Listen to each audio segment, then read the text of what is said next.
Okay, I think I might be audible on this view. Uh, Welcome to the workshop.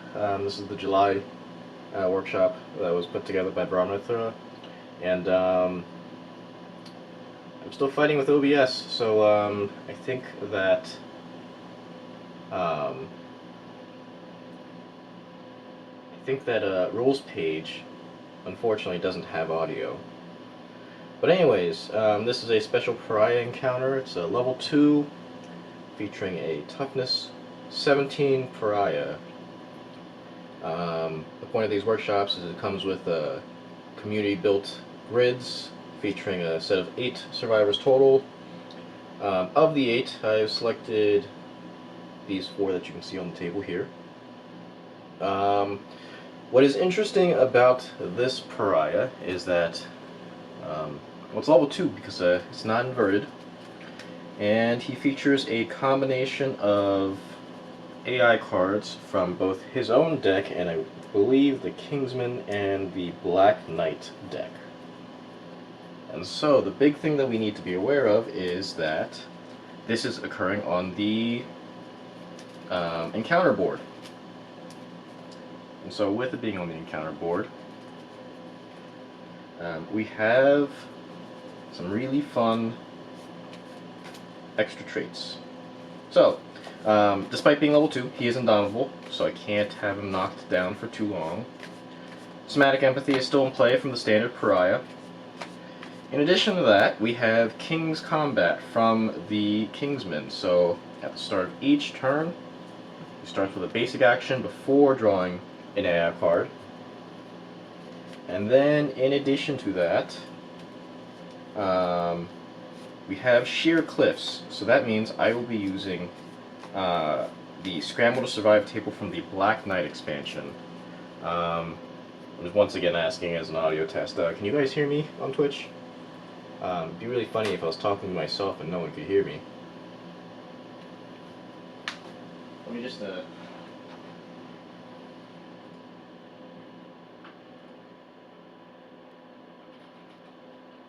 Oh.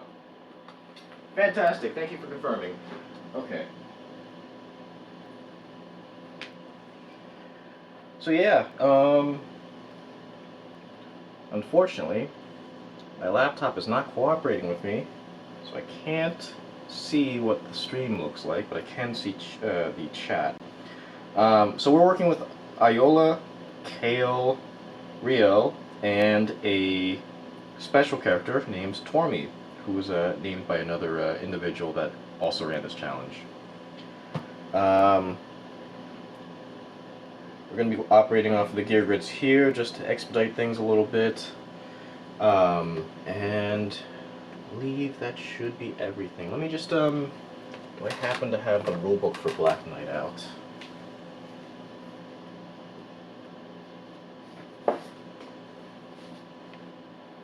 Here it is. Okay. So I'm going to need the table for his Scramble to Survive.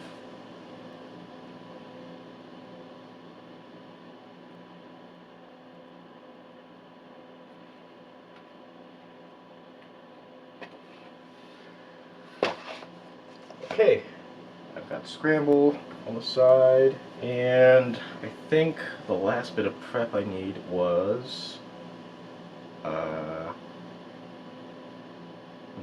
oh, I need to double check when a particular card comes into play.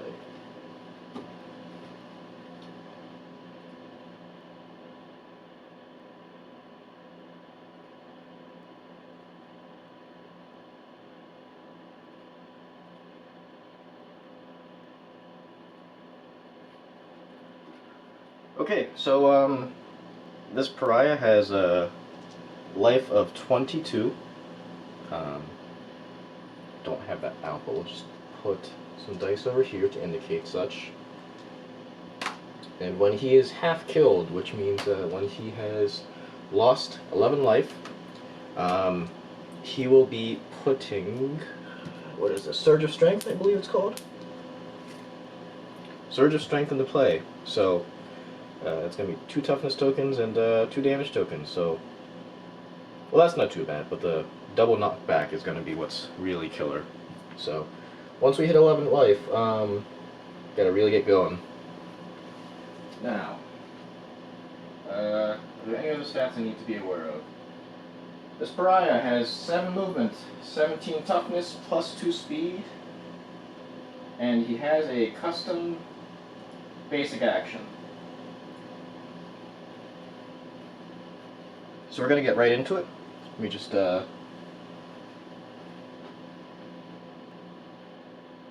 survivor range. Move and attack 4-3-2. Okay. Female survivor in range. Move and attack 4-3-2. We shall have him move straight down the center and hit. Let me see. I believe Iola has a fair bit of armor to no. Tormy is beefed up with all the armor. That's who it was. Yeah, it might be pretty spooky with it being on the encounter board, given how much knockback's going to be stacking up.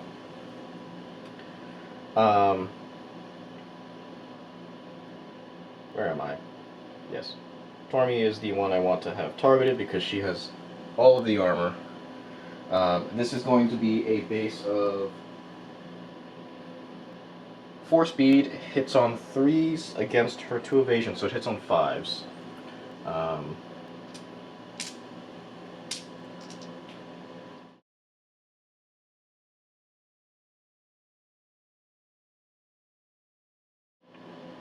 Okay, so we've got 3 hits. What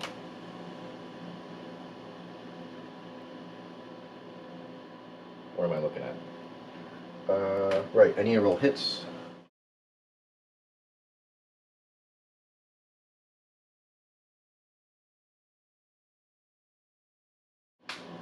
Okay, so all 3 to the waist. I believe I will spend a... No, I will not. I will not spend a survival dodge. So we're going to go down to... that's a total of 6 damage at the waist. Which is going to bring me to 5. There. It brings me from 11 to 5. Yeah, so I'm trying to not spend too much time on the dice view. I'm just going to roll the dice, and as soon as I roll the dice, I'm going back into the table view.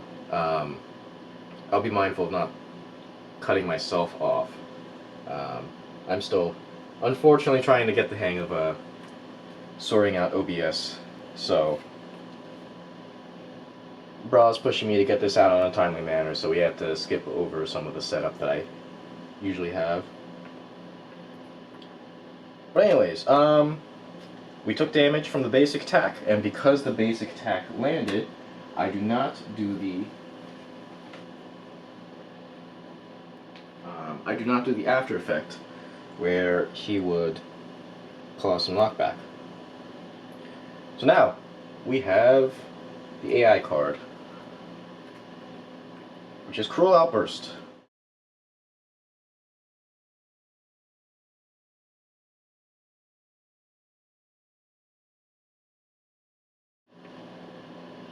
Okay, so closest survivor is going to be either Iola or Tormy again. This is a synchronic attack. There's no flow here.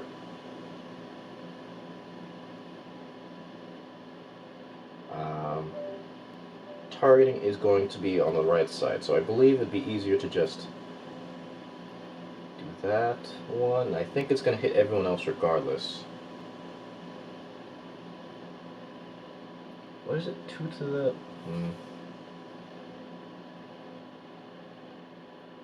Or, I target her, I target that one, and that one. Yeah. Okay then. 1 second, the computer just fell asleep. I'd like to be able to at least see people typing in chat. Okay, so I think terrain. The stone column is not monster impassable, so I can have Pariah move 1 this way to target Tormy as the primary target, and then that way Kale is no longer in synchronic attack range. So, we roll dice. This is going to be 4 speed. Hits on, well, baseline is 3.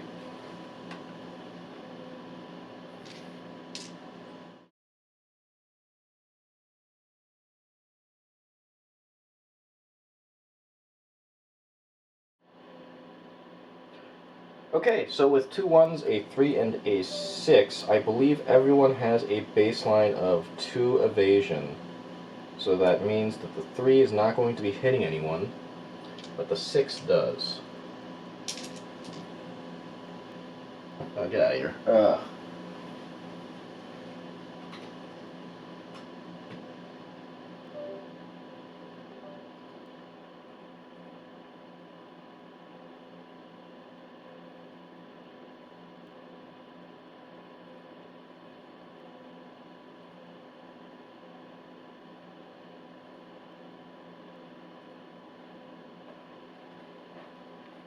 Sorry about that. Okay, so now we roll hits individually, I believe is how synchronic attacks work.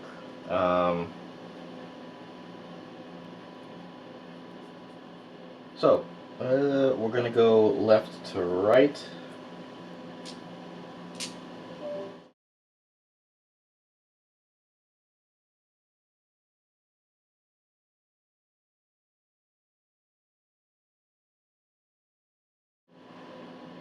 Hang on, no, I think hits are done globally.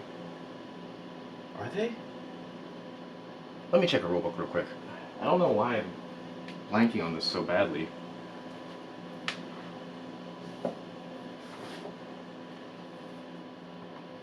The rolls to hit are, the hit locations are not.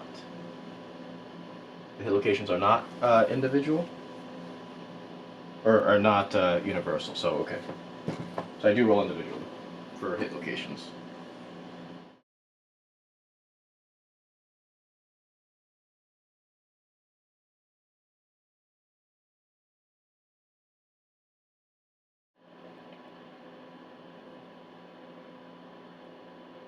Okay, so I've got 2 feet and then waist for Riel.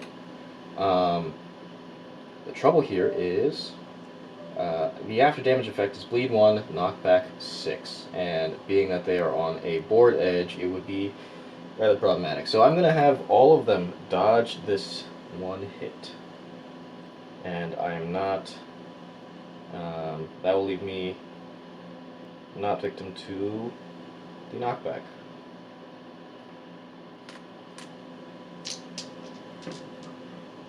And so, with the 1 AI card done, Pariah has ended his turn. Now, let's see. What can... So, I believe Scribe has the ability to rotate gear cards for Ageless Apprentice, but I couldn't figure that out in a timely manner, so bear with me on the on this. I think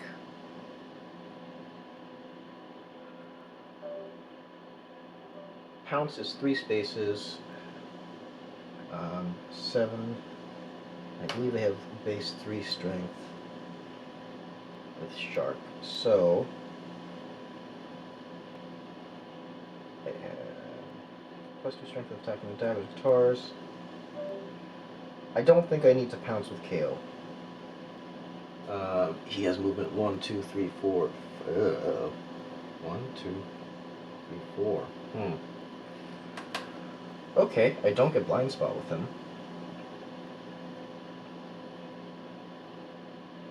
Can Iola get blind spot?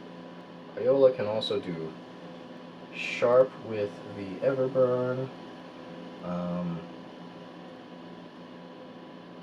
He has 6 movement. Boots give +1. Good pointer, thank you. 1, 2, 3, 4, 5, 6. Okay, so then I think that means I should be good to start with him. Or that's 20. Yo. KO. +1 movement on boots. Good call out. So we'll start with him and go to the blind spot. 1, 2, 3, 4, 5, 6. And with him, we are not triggering the pounce. We will utilize. Or do I want to? No, I don't think that's necessary. Okay, so the Oxidized Lantern Daggers. He has no baseline speed. So that brings me to 6 speed off of the paired Lantern Daggers. They're going to be hitting on 4s. Actually, hold on. He has an accuracy modifier, doesn't he? 1 accuracy. So he's hitting on 3s. And then, anything else I need to address? Yeah, there is. Okay, so on perfect hits, I can gain a survival. So what I will do with that is I'm actually going to spend the survival now. My action is going to be to yell with the White Lion Helm. So everyone else will gain +2 survival. Non-def. Oh, that applies to himself as well. Let me see who is and is not insane. So, not insane. He gains insanity. He does not gain +2 strength this turn. Is insane. Tormi will gain +2 strength. Is insane. Riel will gain +2 strength. Iola will gain +2 strength. So everyone else besides Kale will have +2 strength. And Kale is now also insane. Sorry. +1 speed. Where is the +1 speed coming from?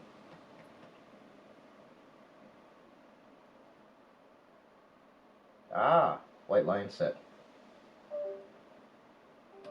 Okay, I see that. So we're at 7 speed.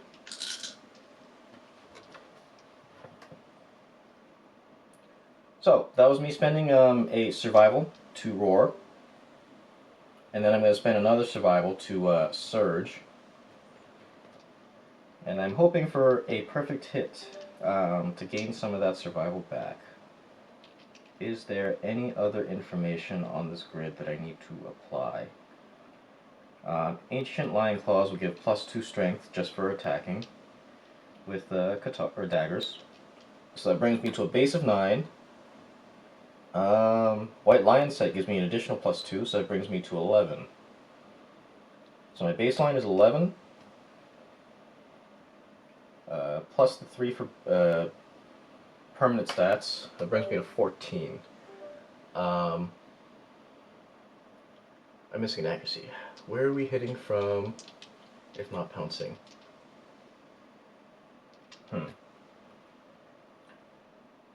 I think that's from me not being used to using Scribe's loadout. I think this 5+ is already, now that you mention it, I think that 5+ is already including the permanent accuracy. So it's hitting on 5s, and because I am in blind spot, it is now hitting on 4s. So good correction. Alright, so we're looking at 7 speed, hitting on 4s, baseline strength before sharp or wound modifier is 14. Ridiculous.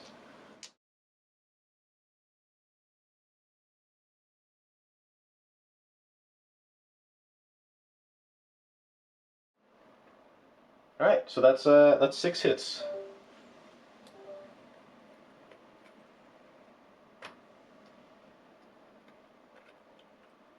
And that is a first attack trap.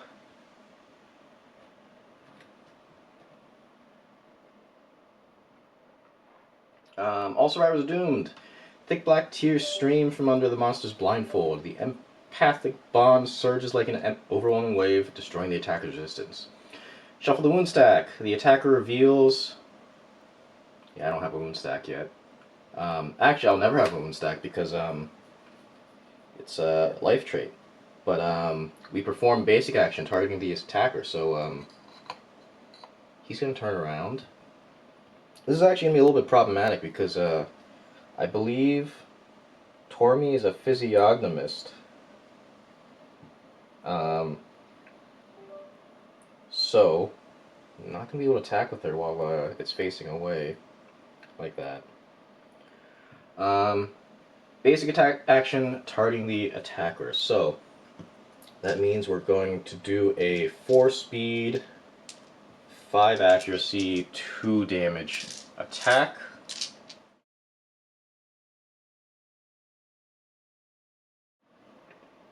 Incredible. They all hit.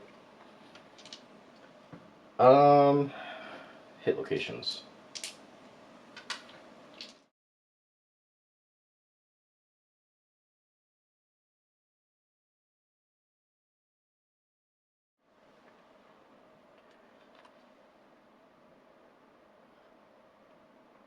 Did I forget to modify the trap? I thought I did. I think the rules mention a modification. Let me go back and check.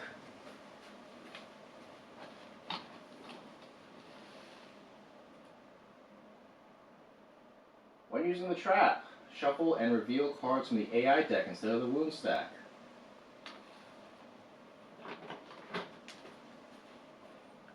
You did modify them.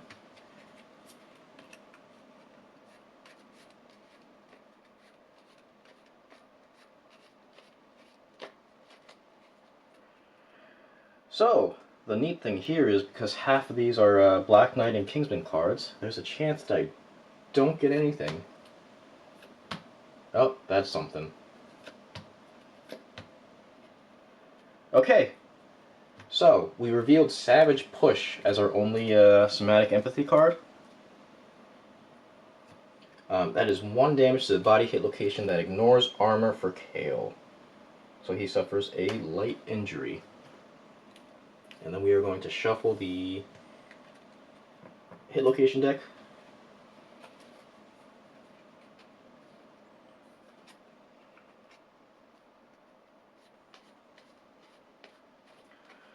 Okay, so that was Kale acting. And without Pariah turning, Tormi is not going to be able to do anything. We'll hold off on her action for now. Well, actually, I could get her set up with a stone pillar too, so we will leave her for a little bit. Hit location deck is shuffled. Eola is probably next. Perhaps. Fist of Hamate can restore 3 armor to all hit locations. Restore probably does not go over the initial cap. Let me see. Eola versus Riel has paired and does a lot of nasty things, I believe, so I think I'll go with her next. Yeah, we'll just kind of blitz in with her. How many hit locations are there in total? This is just the standard Pariah deck, so I don't know off the top of my head. I want to say it's probably like 20-something.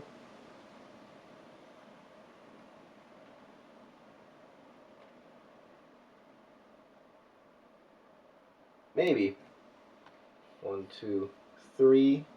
She's going to be moving to be adjacent to the Pariah. She has some starting modifiers that I didn't apply actually for the count armor set. Lose 1 survival and gain 1 speed token. Yeah, lose 1 survival and gain 1 movement token. So I'd be down 2 survival. Let me just mark that so I don't forget. A movement, 1 speed, she's green, and then a movement is right here.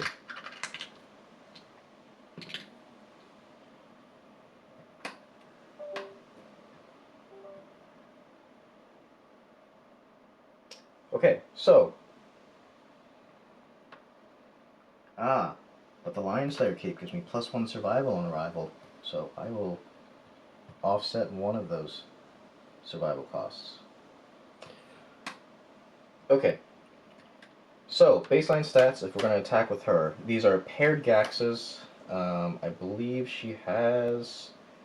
if all the gear in your grid has the bone keyword, your weapons lose frail and gain sharp, so these Gaxes have sharp. Beginning of your act, you may hyper-contract every muscle in your body, gain +3 strength and -3 movement. Did I exceed 1, 2, 3? 1, 2, 3.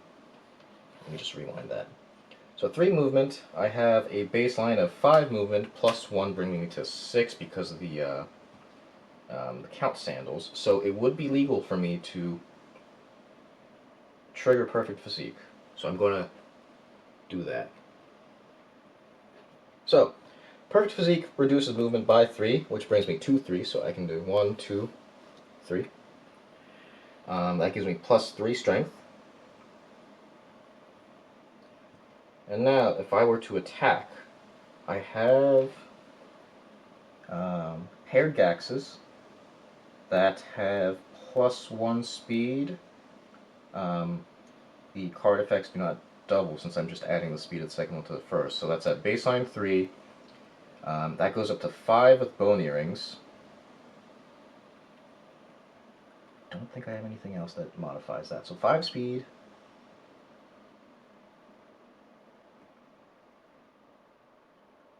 Um, 5 speed. This will hit on 5s. And my base strength is going to be 10, 13, 15 because of bone earrings. Alright. So hitting on 5.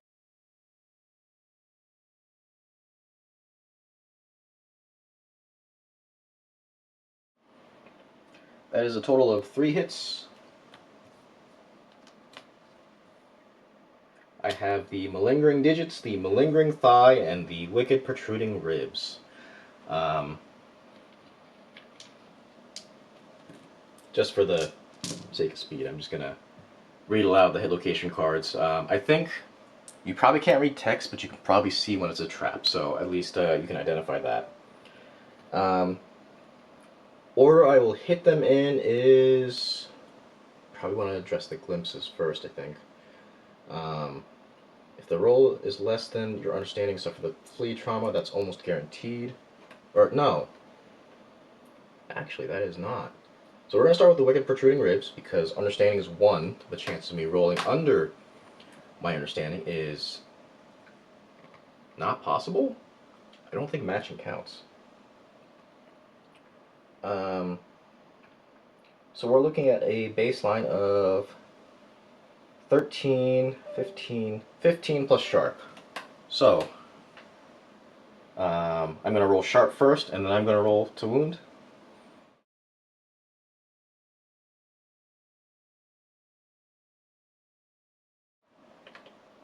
That is a wound.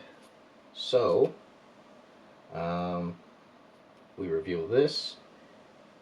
Whirlwind Pursuit. Gain the prey disorder and set your insanity to 0. Fortunately, the effects of bone earrings apply at the beginning of the showdown, so it does not impact her token. Her tokens here. But I do gain prey, which maybe don't recall what that does off the top of my head. May not spend survival unless you're insane. So that means we're going to be doing a lot of roaring.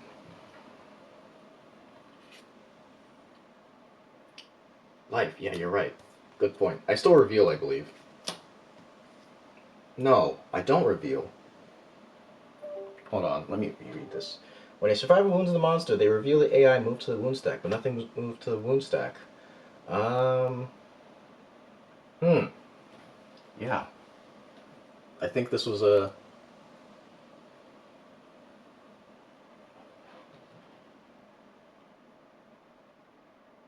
No, to revert looking cards, only the trap will empathy you kindly. Good point out. Anyways, we are down to 21 life. Riel would still have 8 insanity in that case, as well as not have the prey disorder. Okay, reflex. I roll 1d10 if the roll result is less than understanding, then I suffer flee.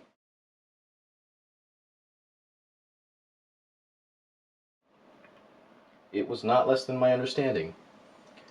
And now we have 2 more attacks to go. Glimpse, I believe, will still cause me to suffer somatic. So these are both on failure, so I don't believe the order matters. One of them has a crit location, though. So we'll do the first one with the crit location.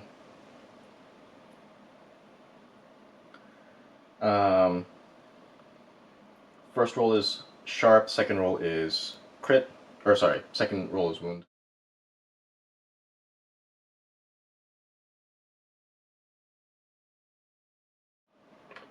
That does succeed, but it does not crit. So we're down to 20. And then final hit location.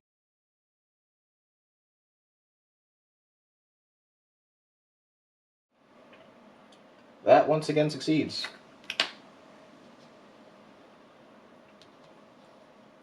So we are now down to 19.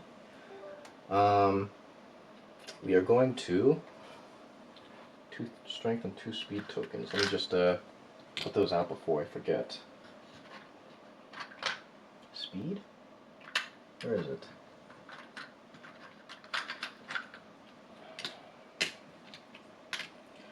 Okay, I'm going to follow that up with the Count Truk Shred. We're going to spend a strength token to attack again. This is 5 speed, hitting on 5s.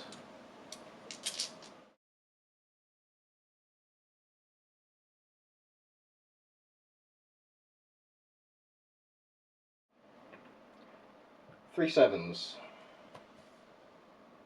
Got a parry super dense. And a first strike. Let me just double check. These are not frail.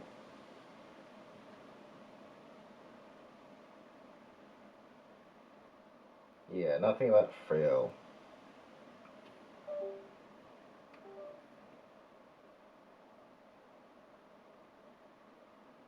Okay, perfect physique. Is that until end of round? So it's still valid.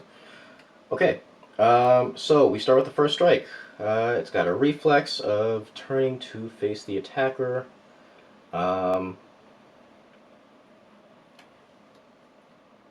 That turn will cause both Tormi and Iola to be attacked by the reflex.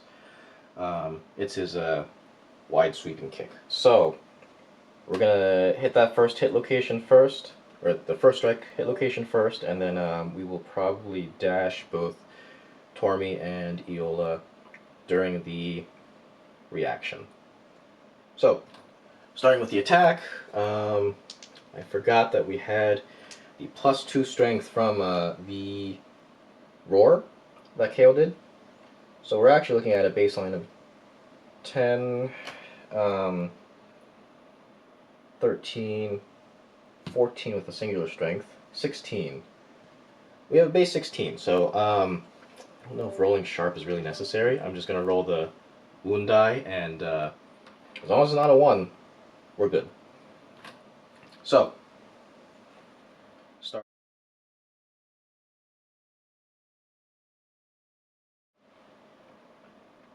It is not a 1, so the wound succeeds, and he is now down to 18 life. Now, he's going to do the reaction where he turns to face the attacker and does a sweeping kick. She cannot dash, however, our other 2 that are in targeting can. So, Tormi is going to dash, and she is going to move 1, 2, 3, into the blind spot, sorry, 4, 5. So she is adjacent to a stone pillar to grab on her turn, and Iola is going to dash as well. 1, 2, 3, 4 into Pariah's blind spot.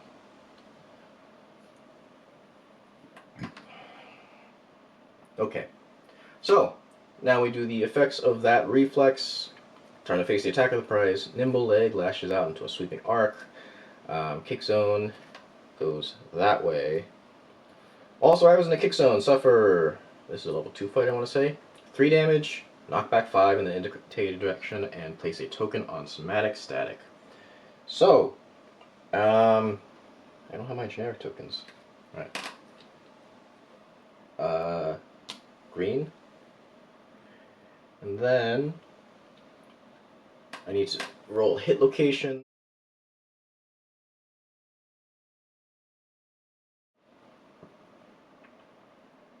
Three damage to the hands for Riel.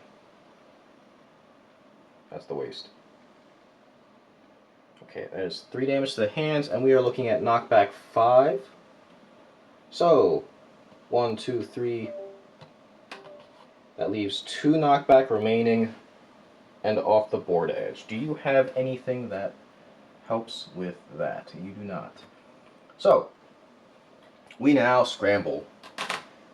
1d10, subtract your remaining knockback from your result, so we are at -2. We do have a lifetime reroll. 9. So out of 7, a lucky snarl and hairy root stops your fall. Place your survivor knocked down adjacent to the closest unoccupied space in the showdown. So, that is the end of this attack, given that she has been knocked back out of range and is knocked down. That leaves, let's do Tormy next. We will pick up the, once per showdown, if adjacent to a stone column, you may spend action to lift it as a weapon. Archive the terrain tile, which we will do that first. That column is gone.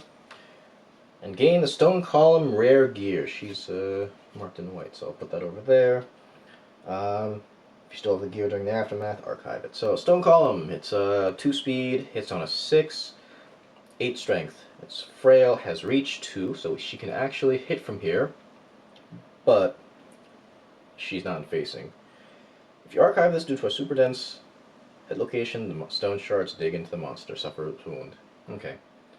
Well, I think we will go with Iola first.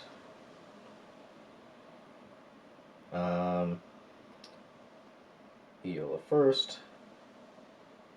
+1 strength of insane, attacking a non-finesse weapon. She can't crit. I have bonuses for hitting with a club, so I probably want to hit with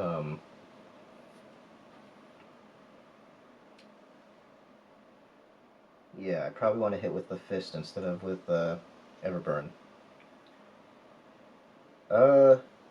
So 2 speed, hits on a 4. It's gonna hit on a 3 with the blind spot, and then 10 strength. She's got a baseline of 3 strength. That brings it to 13. The roar brings it to 15. We have a pretty good shot at wounding. So, we'll start with the attack roll. It's going to be 2 speed. Hits on.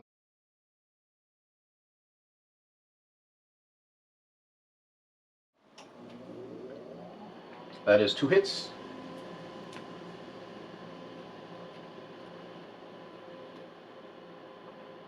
Alright, Wicked Ancillary Arms and the Malingering Knee. Both are failure hit locations. I'm going to start with the... Oh, wait a minute.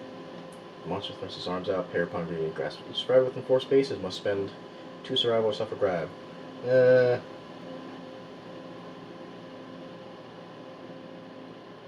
she can't crit.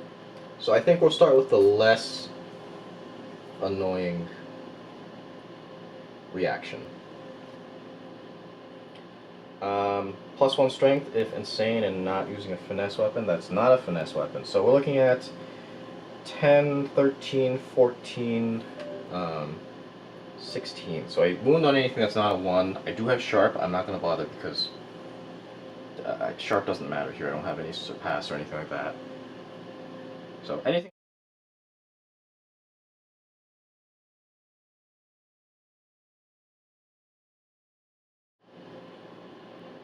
Alright. I took care of both rolls just to get them out of the way. It's a 4 and a 5. Both are successes, so there are no reactions. Life goes down by another 2, bringing him down to 16 life. Do I surge? You have 4 survival.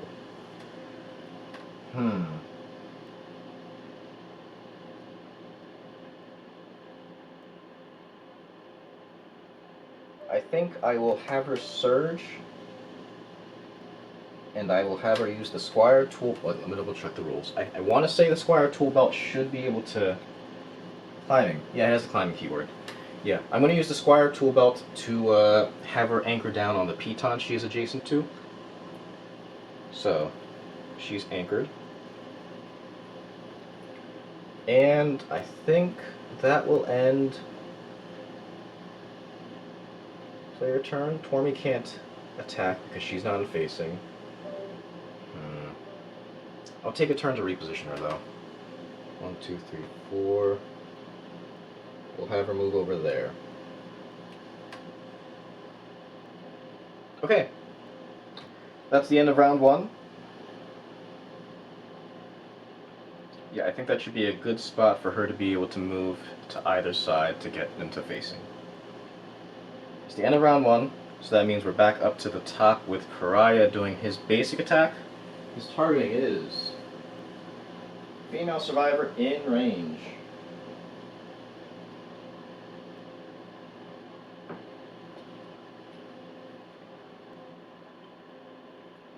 Remember, there's a special piton. Capable can use it with his cloth. You can. I don't think I'm too concerned with spending the survival to surge with him just yet. He has a fair bit of distance from the table edge. Female survivor in range would be... We'll just hit Aola with it. Turn him, Pariah back that way.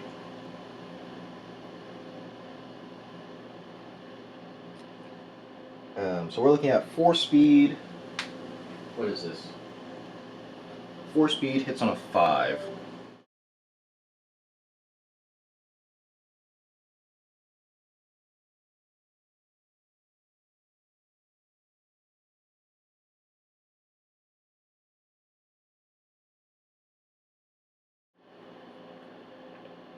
So, there is 1 hit.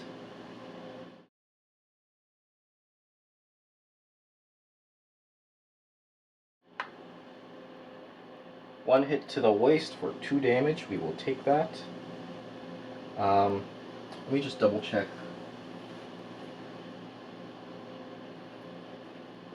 Yeah, we do not want to dodge that because if there is no damage dealt, he does his final part of his basic action, which causes a bit of knockback.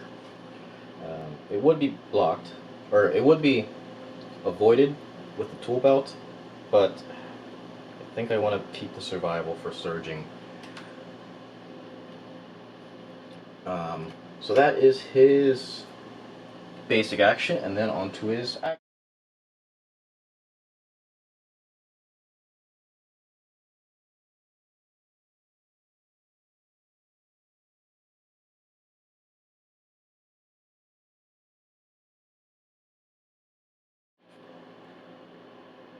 Furthest isolated threat is going to be Tormy. So, with targeting here,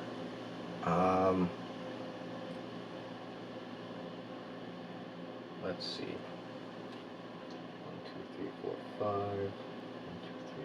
It's gonna collision. Yeah, I think we can work with this. So we're gonna target Tormy.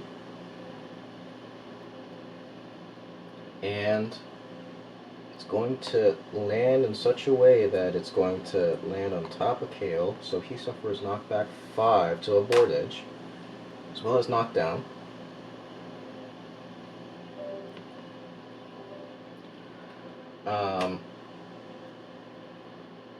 Where was I going from here? Okay, so that's done. This is good because it puts Tormy in facing.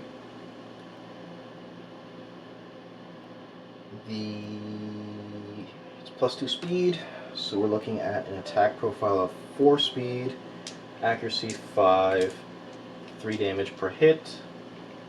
And this will repeat if it does no damage. So,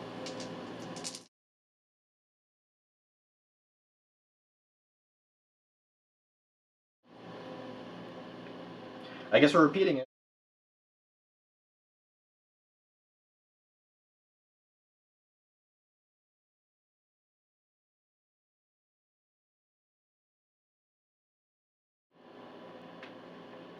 That is much worse. 3 hits.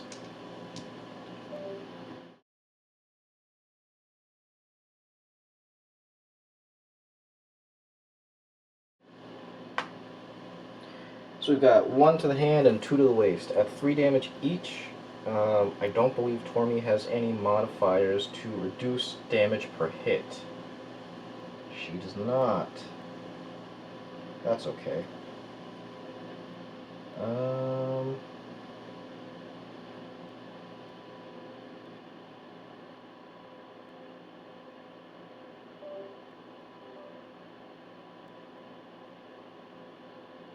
Hang on a second. What's going on here? Is that actually on our gear card? She's both only able to attack from facing and also has dishonorable?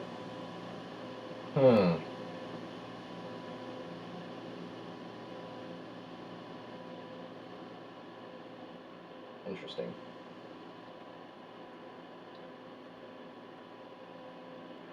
Anyways, that's 3 hits.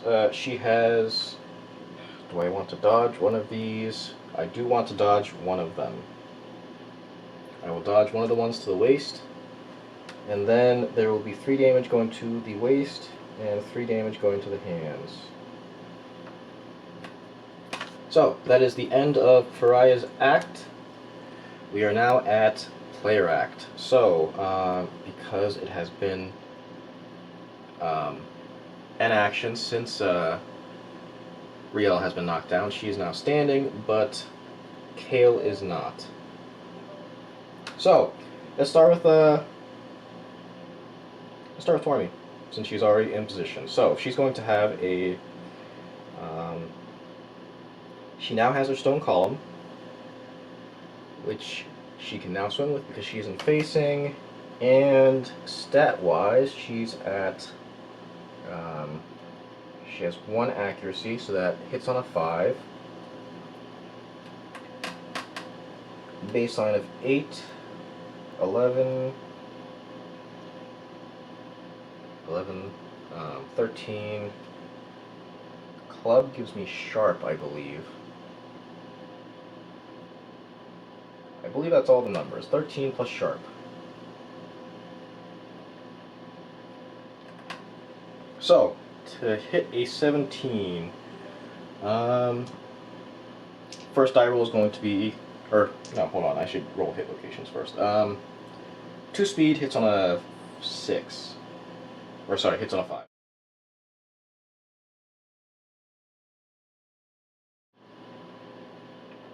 That is 2 hits.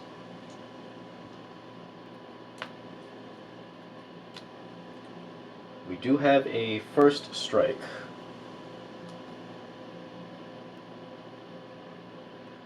So, on a reflex, Tormy is going to get knocked back 1, 2, 3, 4, 5 to a board edge, so she will be just fine.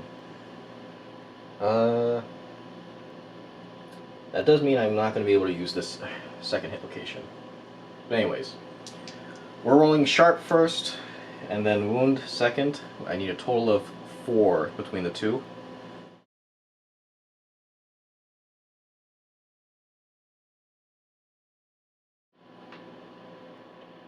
$17 total is definitely a wound. So he is now down to 15 life.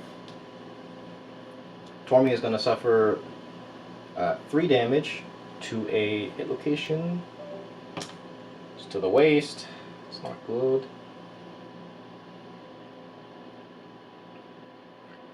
Knockback 5. 1, 2, 3, 4, 5. That brings her to a board edge, but not beyond the board edge. And she gains a somatic static. I don't believe it's going to matter though. Okay, and that ends her attack.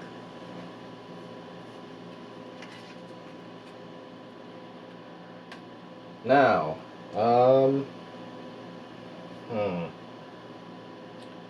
think, seeing that we're halfway down the hit location deck, jumping in with Kale right now may not be the greatest of ideas, so we're going to do Riel next. 1, 2, 3. We are triggering, so prior to movement, we're triggering her perfect physique again. So that reduces movement by 3, giving her a remaining 3 movement. And in doing so, we gain 3 strength. We're going to make a paired attack, which is going to have a total of 5 speed, because of the bone earrings.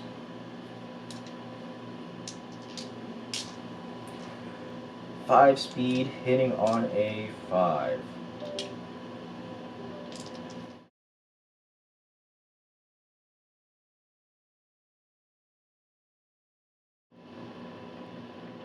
That is a total of 4 hits.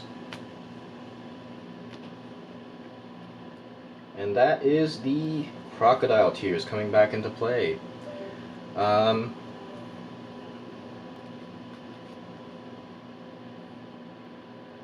Okay, we're revealing top 4 cards from the AI deck. Let me just double check that.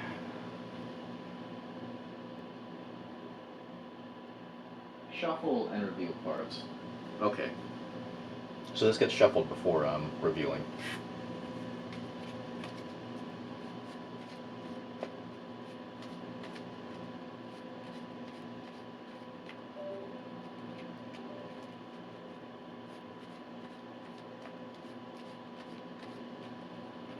So, top 4 cards. We have King's Axe, Cruel Outburst, Force Thrust, and Whirlwind Pursuit. This is all going on Riel. So, that means she has obtained the Joyless Impairment.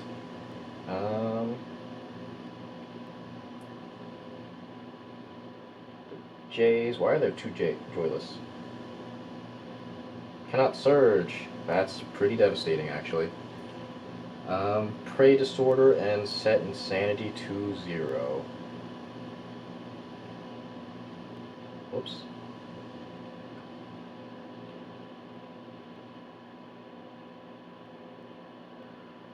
Okay, so that is the end of those effects. Crocodile Tears is concluded. And we shuffle the hit location deck again.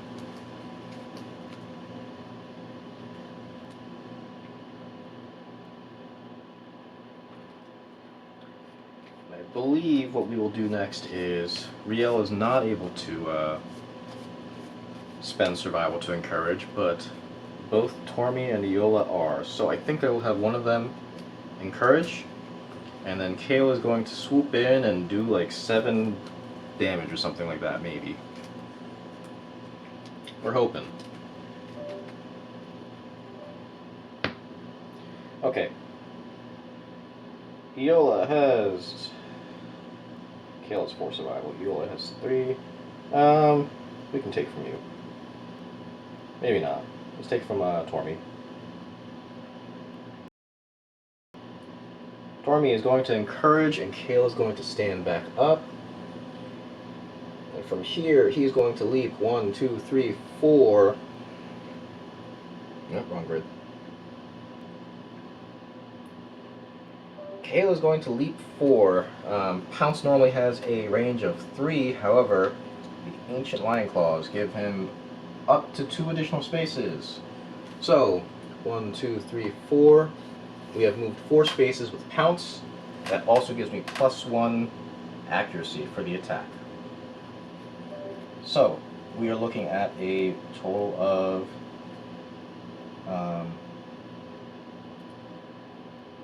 10, 12, 14,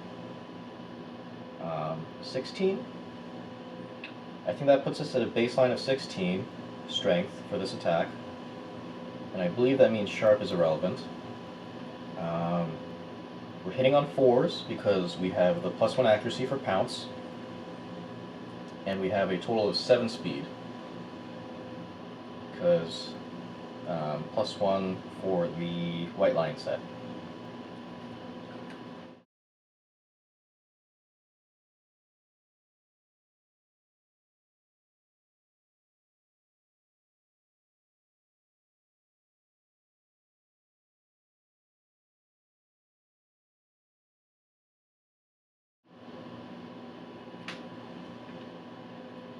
Well, I got all 7.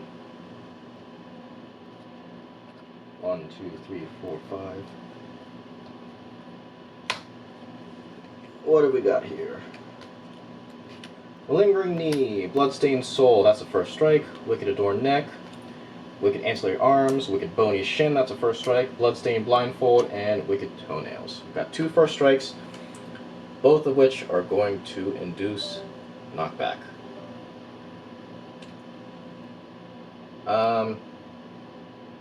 That's kind of annoying.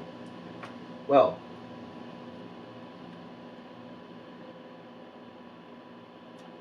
let me just double check something.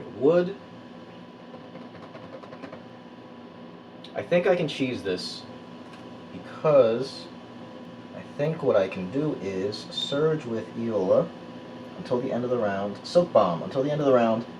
All survivors ignore knockback and bash. Archive after use. So I think that's what I will do. Because really like to be able to take advantage of all 7 hits at 16 strength. So, we're going to do first attack.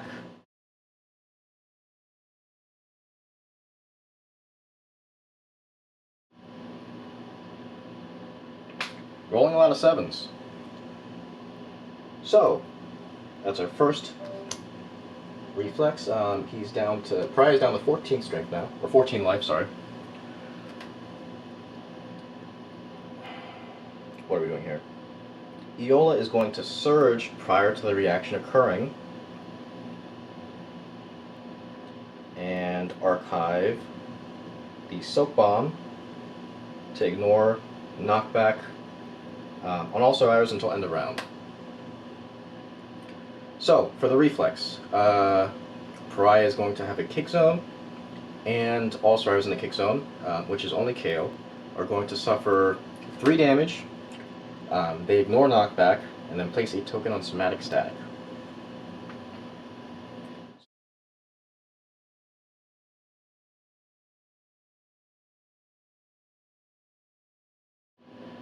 The waste. I gained 2 survival for the perfect hits. Thank you for the call out. Where am I doing? I rolled waste, so that's going to be 3 damage to the waste.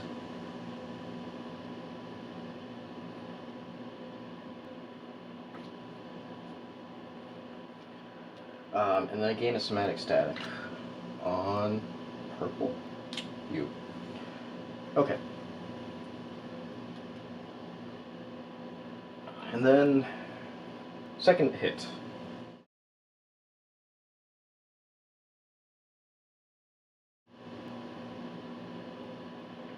That is a lot of 7s. So this is going to succeed in wounding, bringing me to 13 life.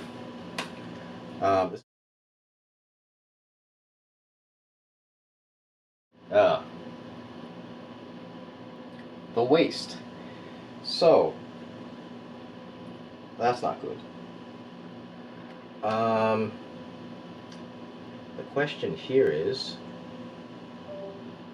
taking a heavy injury the same as getting bashed, or is it just a knockdown? Where is...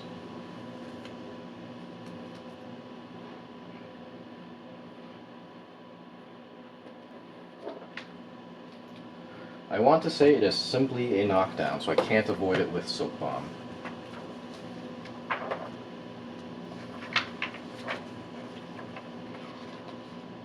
Unless stated, just knockdown. That's what I figured. Okay, so that does mean I need to roll in the severe injury table. And the rest of the attacks are cancelled. I do gain an additional somatic static. Knockback 5 is irrelevant. Oh, Riel's also in that kick zone. So she's also going to take this quick roll to the torso.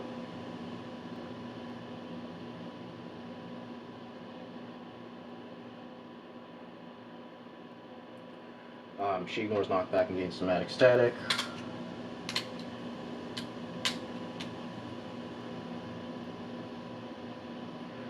Okay, we cancel this.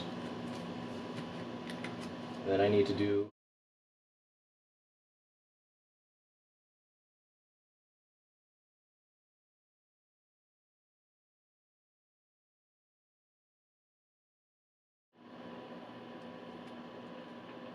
intestinal prolapse. Your gut is gravely injured. You can no longer equip any gear on your waist as it is too painful to wear. This injury is permanent and be reported once. Gain 1 bleed token. So, you can no longer equip any gear. Does that archive gear that's currently equipped to the waist? I want to say probably yes, but I believe... Use a different dice. That one likes waist, yeah. Does not archive currently equipped. Okay, so it's just equipping new gear? Okay.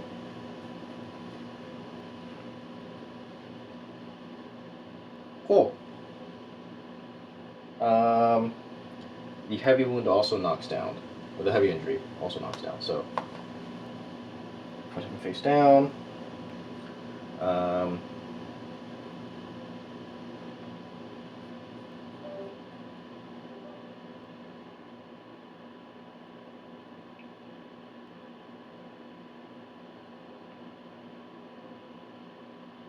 Who's left this turn?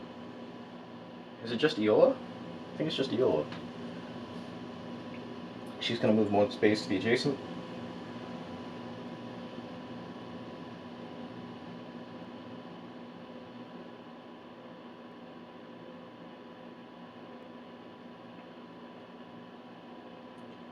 So she is going to...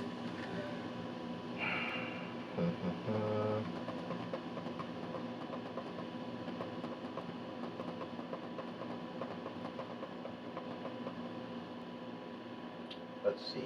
She's going to hit with the fist. That's 2 speed, hitting on a 4. Is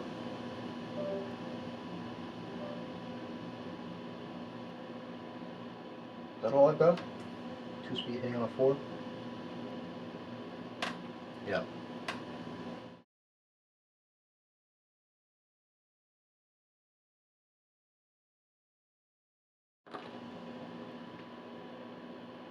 Those are both hits.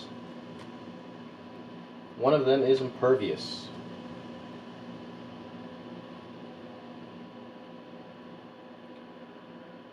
Okay, so we'll start with the Wicked Protruding Ribs, which has a reflex of 1d10. If the result is less than understanding, I suffer flee. I don't think that's going to be occurring. So, strength is 10, 13, 13, 15. Right, any other modifiers? No, so I'm at 15 strength.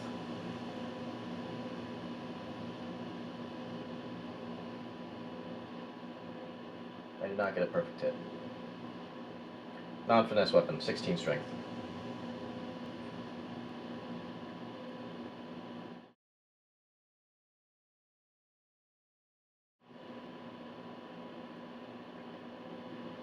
It's very cool that I rolled a 10 because she is unlucky and cannot crit. So, I do a wound, bringing him down to 12. But I don't gain the persistent injury. And then the invincible great toe. I'm not going to bother rolling because she can't crit. And it's impervious, so we're just going to end our attack with that.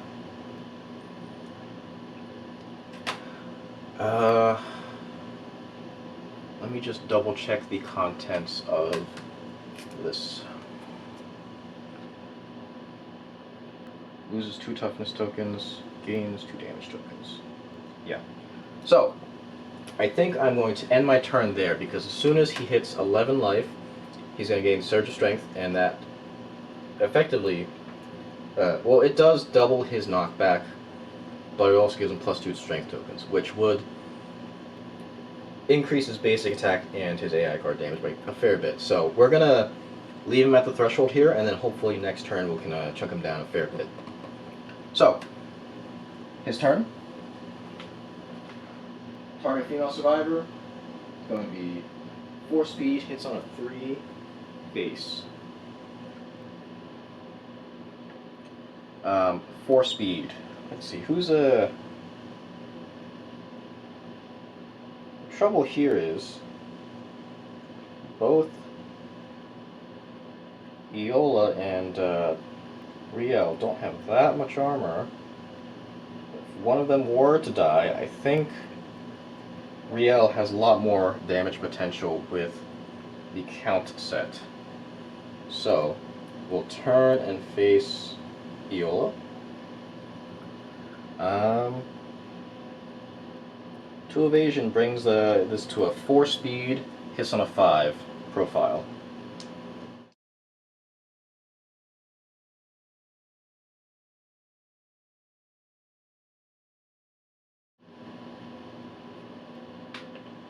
So the 9 and the 10 both hit. Let us see where they hit. And I'm going to use different dice because Draw's made a good point. Rolling a lot of waste on that one.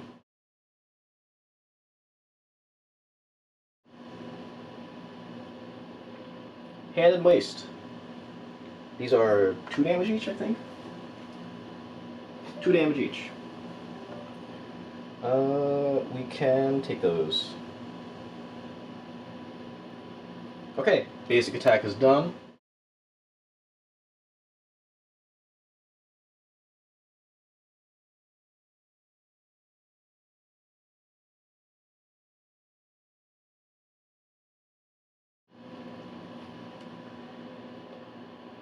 That's pretty incredible. Let Them Go is going to target everyone. Who is my second soap bomb on? Okay, what we're going to do here is, during the flow, I'm going to surge with Tormy, and she's going to use her soap bomb. And that means I am ignoring Bash and Knockback 5 for everyone. If I were to not do such a thing, she would be going off the edge with 5. She'd be going off the edge with 2. She'd be going off the edge with 2. 1, 2, 3, 4. He'd be going off the edge with 1. So, we're not doing that. Out of soap bombs before phase 2? Yeah, but I don't think I can take Let Them Go. So, that's the end of Pariah's turn.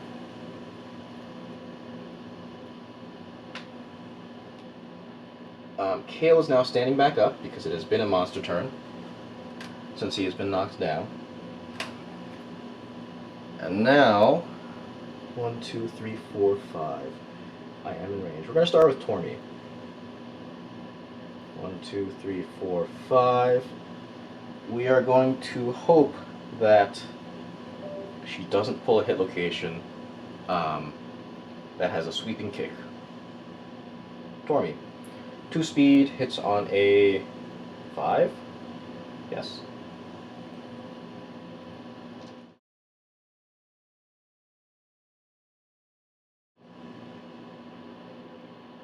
That is 2 hits.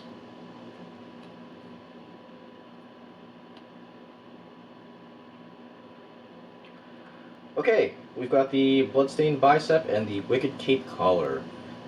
One of these is a reflex where the Pariah moves 4 spaces away from all survivors. We're going to do that one second, because that would cancel the attack. The Wicked Cape Collar first is a failure reaction.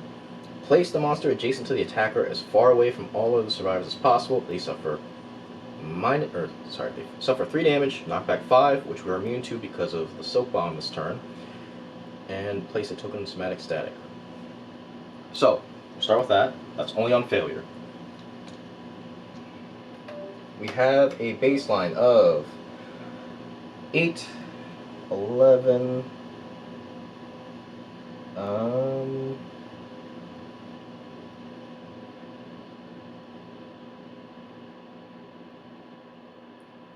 11, 13 plus sharp. Oh, I missed the +2 accuracy on the Lantern Gauntlets. That's okay, I haven't missed with it yet. So, sorry, I lost track of numbers. 13 base plus sharp. So I need a total of 4. So, first attack, I'm gonna...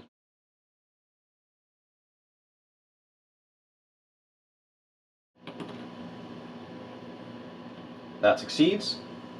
So, we have now triggered Half Dead, which puts in Surge of Strength into play. This is going to drop 2 toughness tokens, which does not apply here because he doesn't have any toughness tokens, but it does add 2 damage tokens. And then it also doubles his knockback.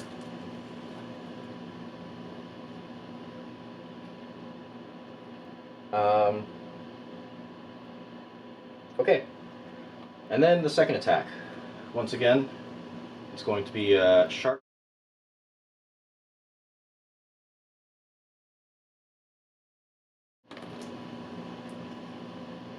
A total of 6 will still wound, so he's down to 10. That is Tormy's turn. Done. The reflex for that, the Pariah skitters away with a mocking taunt. Move the monster 4 spaces away from all survivors. I believe the most clear path away would be 1, 2, 3, 4. 1, 2, 3, 4. Like that. Move away, I believe that will cause him to turn, right? Cowed by an invasive fear, your legs swell with debilitating clots. Roll 1d10. If the result is less than your understanding, gain a -1 movement token. I don't...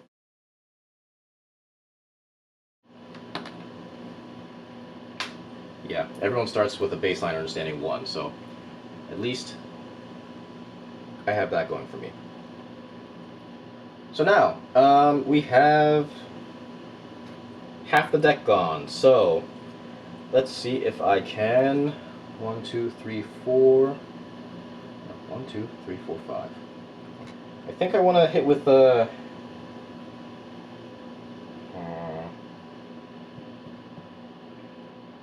I don't feel the need to use Iola's Everburn effect, so...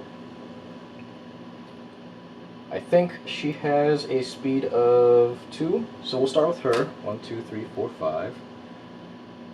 And move into the blind spot. The nice thing about positioning her here is if she receives any knockback from any reactions, she's going to get flung back into that impassable piton and stop her movement there. Right? It's impassable, yeah. So,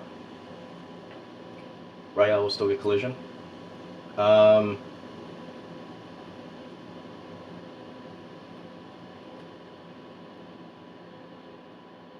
Collision from what?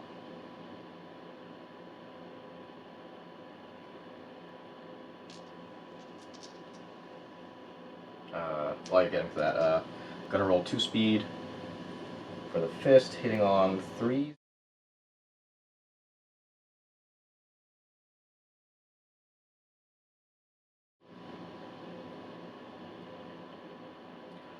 So, Pariah moved, so there is collision. Since it was not on Rael, she's not knocked back, but she is bashed. But I believe archiving Silk Bomb ignores bash and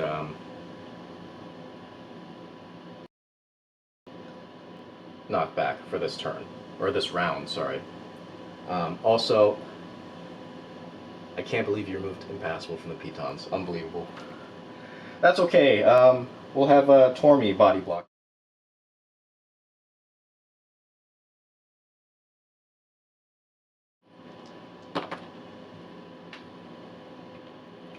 Alright, on a 9 and a 6, I get 2 hits on the Fist of Hamate. We have the Rubicon Steel Heel and the Bloodstained Cape. One of these is Parry Super Dense, meaning I can't wound there. So, we'll start with the Bloodstained Cape.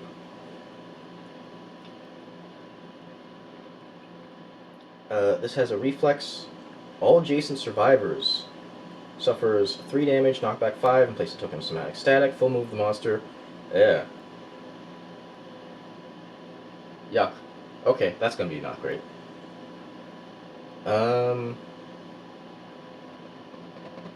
Is there a way for me to...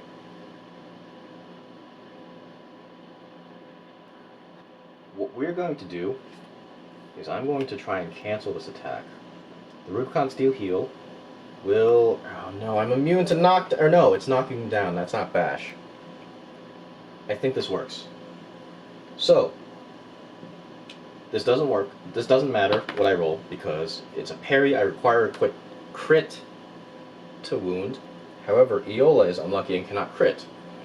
So, the reflex causes a knockdown on Iola, and thus cancels the attack. And thus, I am ignoring the Bloodstained Cape, which would otherwise cause him to skitter away out of range. Now, let's do Riel next, because I don't want to hit 7 hit locations. Riel is going to use Perfect Physique, reducing her movement by 3, giving her 3 movement remaining, of which she uses 1 to move into the blind spot. She will have a total of 5 speed, because of the bone earrings.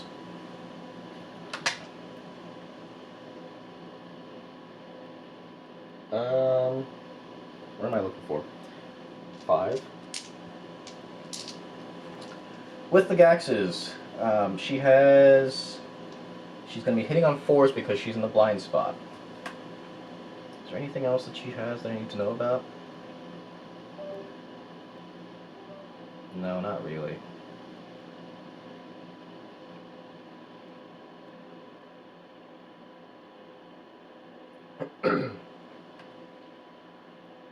Alright.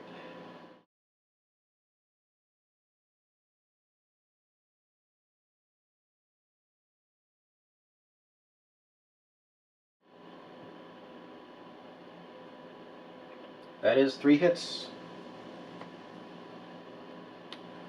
She is once again hitting the trap.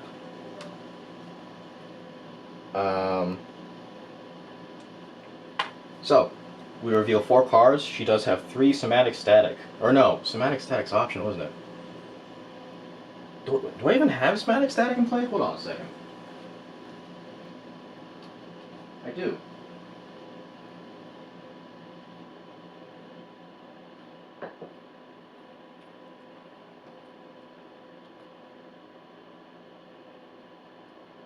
Doomed, yeah, I don't think I can use Somatic Static. Alright, top 4 cards. That's a Black Knight card. Suffer 1 damage to the arm's hit location that ignores armor. Arm's location. Gain the anhedonia disorder. Or hang on a second. Yeah, I think it should be fine. I was supposed to shuffle first. Anhedonia disorder.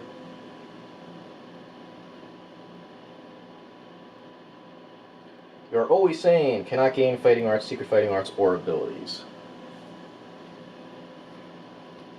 Are these survivors getting taken directly into the next or the following workshop? Because Pariah is really gonna mix some of them up.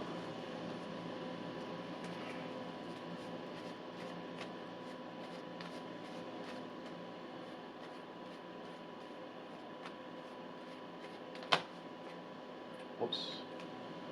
Just shuffling up the AI deck and then the hit location deck.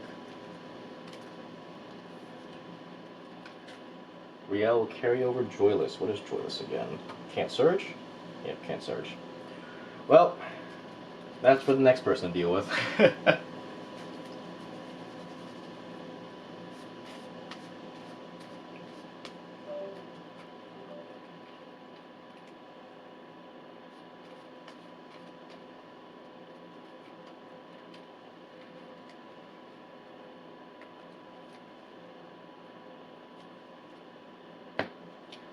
Okay, so now,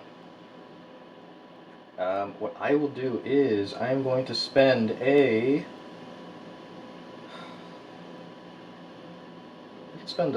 strength token, I think, here. For her to... She can't surge, but she can use the Count Helmet to get another attack in.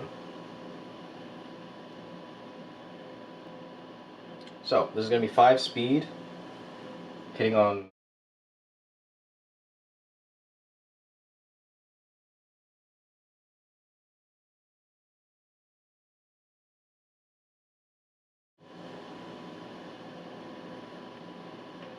That is all 5 hits.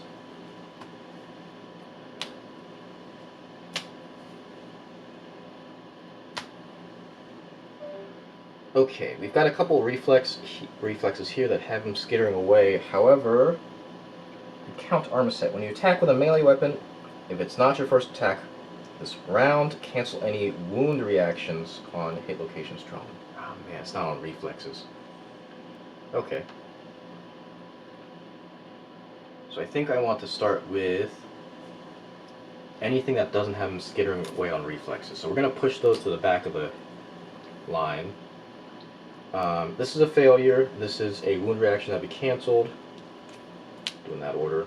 This is a reflex.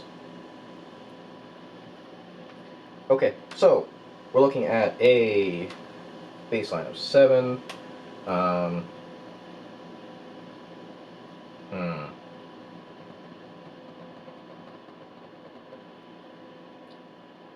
What are we working with? 7, 3 base, 13 from Perfect Physique. We have Sharp.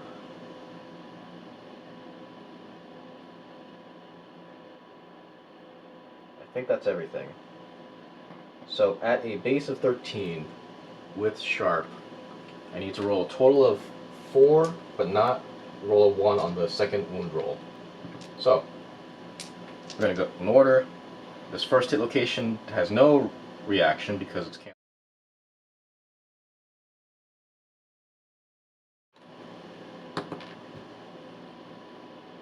That is a wound. He is down to 9 life.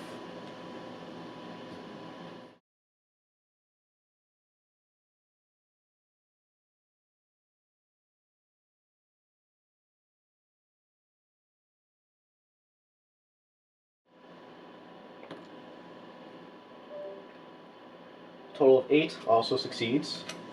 So he's down to 8 now.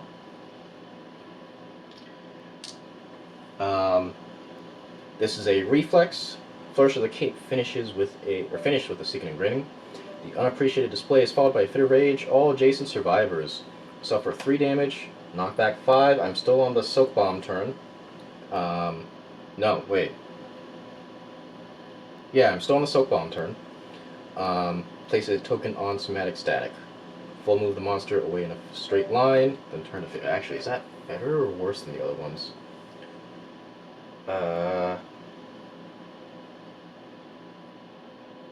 Yeah, these are only 4 spaces away, not full movement. So we're gonna do 1, 2, 3, 4. They're the same either way. This reflex doesn't have damage, so we'll do that one first.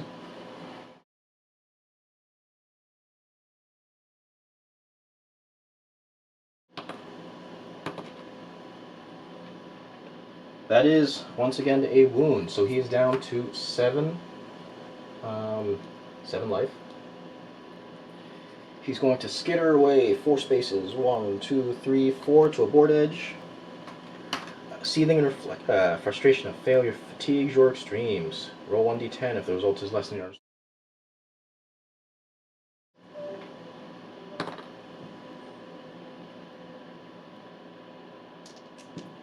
Okay. So, that leaves Kale with a turn left. He has 6 movement. 1, 2, 3, 4, 5, 6. He's just out of range of a leap. But it doesn't mean he can't dash to get into range. So, we're going to spend 1 survival and dash him 1 space forward. 1, 2, 3, 4, 5, 6. Hang on a second. 1, 2, 3, 4, 5, 6, 7. Do I want to... 1, 2, 3, 4, 5, 6. So, with his 6 movement on the dash, I'm going to move 1, 2, 3, 4, 5, 6 to line up. There. No. It's... I think Pounce has a minimum range. The Lion Claws give an option to move 4 to 5. So, sorry. We are going to... I think I do want the... Yeah. Okay, we'll do that. So I'm going to dash up to here, and then we're going to move 1 to get into the blind spot. That was the combined usage of both the dash and the movement. The reason being, his first hit locations typically have the wide sweeping kicks. I don't need to take any additional damage, I don't really. I prefer avoiding taking damage, I don't need to. So, we are at 7 speed here to attack. We did not pounce, so we don't get any accuracy from that, but we do gain the accuracy from being in the blind spot. So yeah, this is 7 speed hitting on 4s.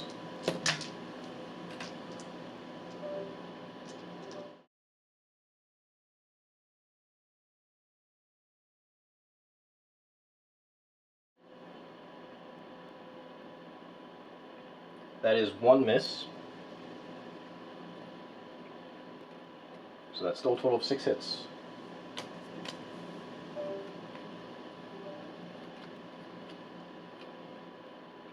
Okay, so we have... This one has a move away. We have 1 first strike, so we'll start with that first.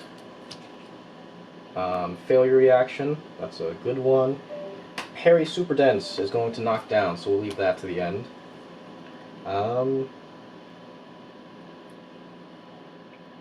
Reflex, perform basic action targeting the furthest survivor.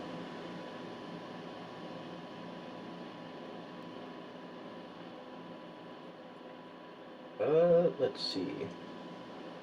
So this is a failure. We want that. I think we want this because I'll bring him back to the center of the board. These two are going to get skipped because he's going to move out of range.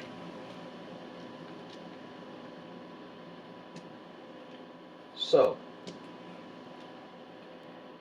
what this means for me now is I'm going to be attacking with a baseline of 10, 12, 14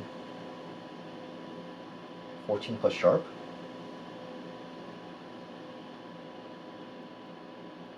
I think that's right.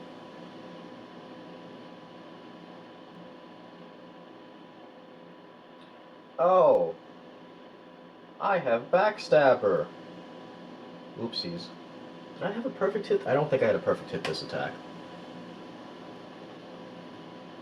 Okay, well anyways.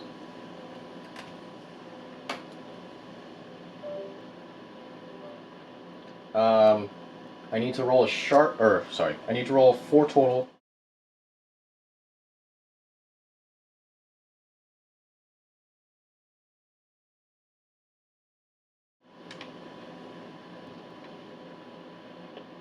That succeeds. Pariah is now at 6 life. The reflex won't do anything because he is facing, or no, it's turn to face a attacker. God damn it. Okay.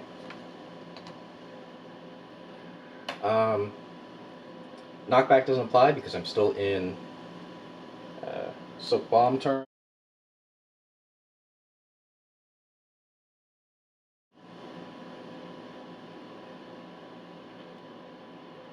Uh, 5 damage to feet is actually going to cancel the rest of his attack.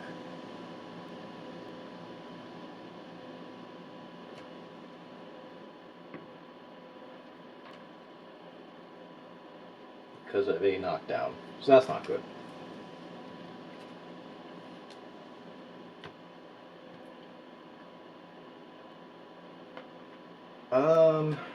Before we go again, do I want to...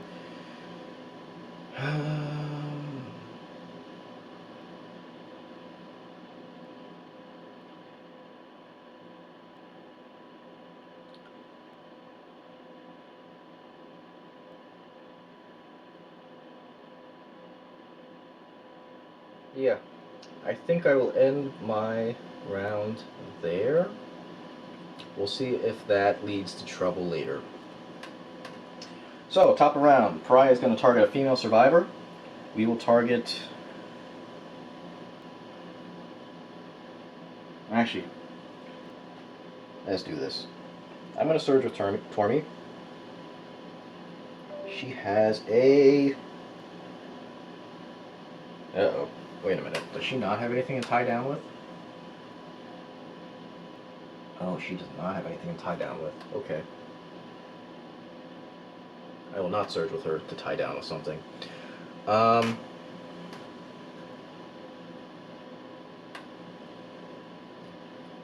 Okay, we're going to target Riel.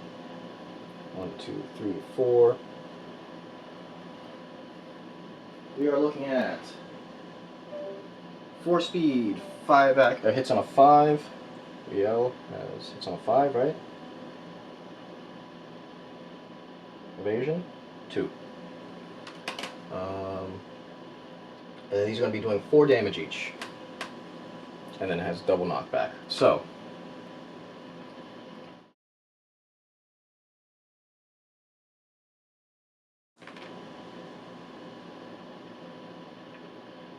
that's horrendous. All 5 hit. Or all 4 hits hit.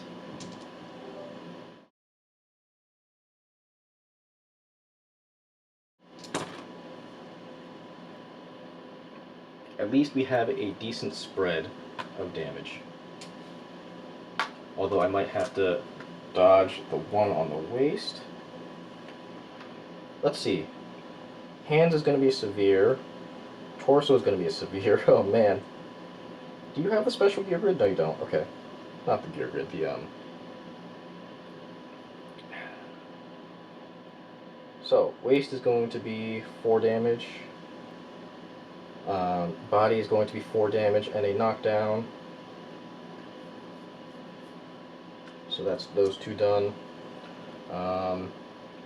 Hand and waist. We'll take the one to the hand.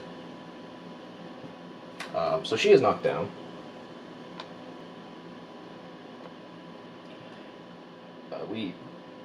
Oh no, she can't spend survival while, so she can't dodge. So, we have 2 severe injuries, one to the waist and one to the arms. And these are at -1 because of systemic pressure.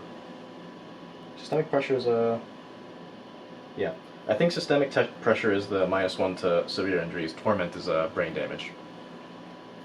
So, we have...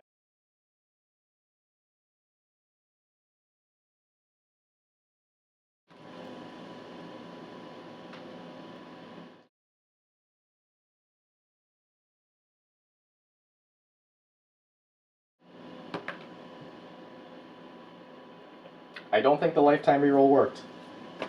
Okay.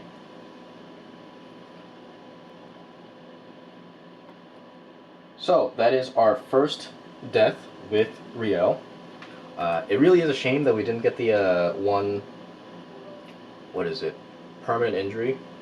permanent injury. What is the term that they use for the monster injuries? But I couldn't crit with the one hit location because that would have applied one damage whenever survivors died. But that is the end of the basic attack, and now we draw an AI card, which is a Kingsman card. Force Thrust! Closest threat in field of view in range, which is actually only Tormy left. So, I have an opportunity to dash here with the flow. Full move towards target, make a separate attack against each survivor in the highlighted zone, in the order indicated by the white arrows. After damage, there is bash and knockback 5 in the direction indicated by the arrows. So,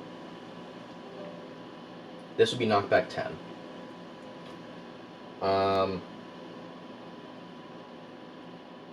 Is there a way for me to cheese this to minimize? Because the problem here was I wanted Tormy to surge and tie down last turn, but he doesn't have anything to tie down to a Piton with, so I can't do that.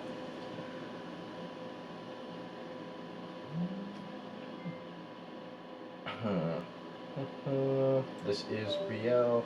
Tormy has... What do you have? That can work in my favor.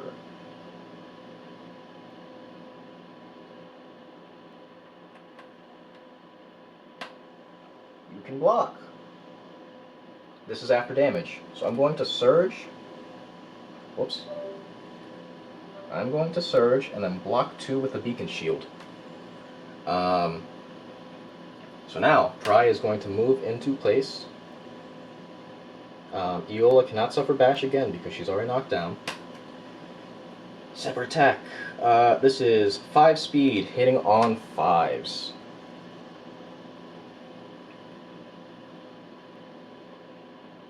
Yeah, plus 2 evasion. 5 speed, hitting on 5s.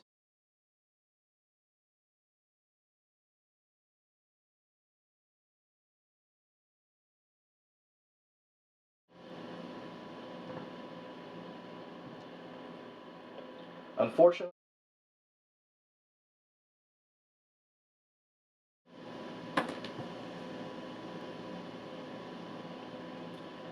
that hit goes to the hands for a total of 5 damage. I do not have any more survival left to dodge this hit, so we're going to go flying off the edge. 1, 2, 3, 4, 5. Or hold on. 1, 2, 3, 4, 5. Yeah, so I have 5 left.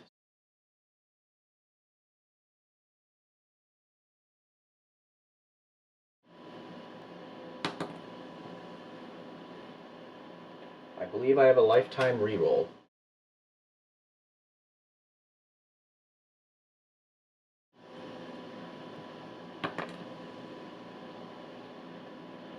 Not any better. So we have lost our second survivor.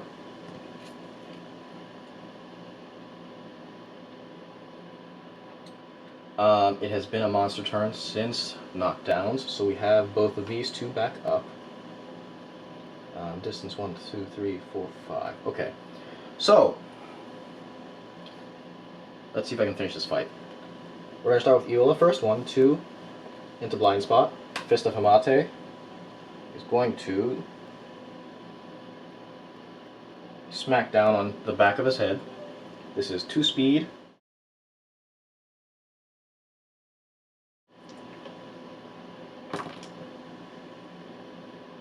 I succeeded hitting with both.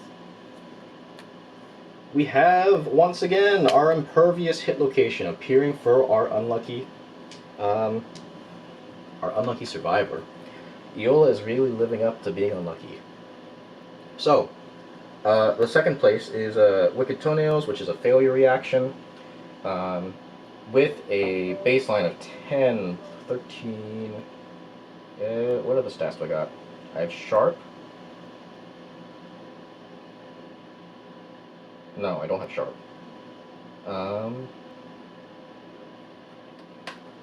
No Foresight, gives me 2. So 15, 16 because of Feral. So 16, I just need to not roll a 1.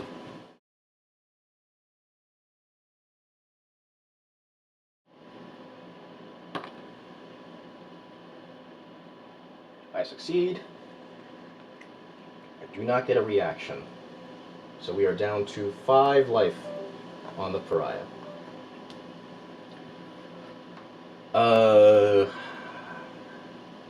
I think I have to. We're gonna leap in with Kale. This is gonna be a really spicy leap because we're halfway down the hit location deck, but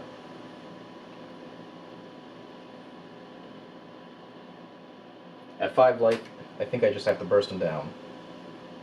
So, pounce. I'm at a distance of 1, 2, 3, 4, 5. Pitons are not impassable. Pounce normally has a range of 3, but the Ancient Lion Claws give me an additional 2 range on that. So I get to pounce right into the blind spot. I have a total of 7 speed, and I hit on 3s. That said, Backstabber. On a perfect hit with a dagger, your first wound attempt gains devastating 1. When I'm attacking with a blind spot with the Hoarder or Secretive Disorder, my range increases by 1. So I perfect hit on a 9, but I hit on a 3.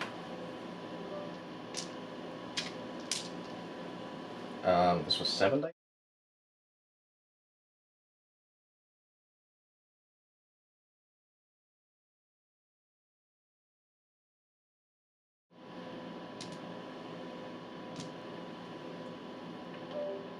So, 2 6s, a 7, and a 10. I did succeed in perfect hitting, which means I gain a survival, and I also gain a devastating 1 on the first wound.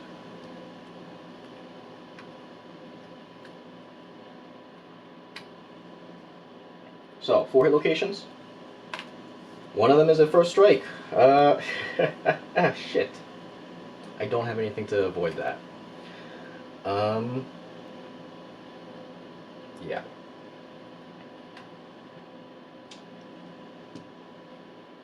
I can't avoid the knockback on this one, unfortunately. So, does Iola still have survival? She does. Okay, I might have to move her, though. This will turn to face the attacker. Yeah, she doesn't have to move very far, at least. Okay, so we start with Kale. Kale has... what do we have? 7, 10, 12, 14, and then we moved 5 spaces, 19.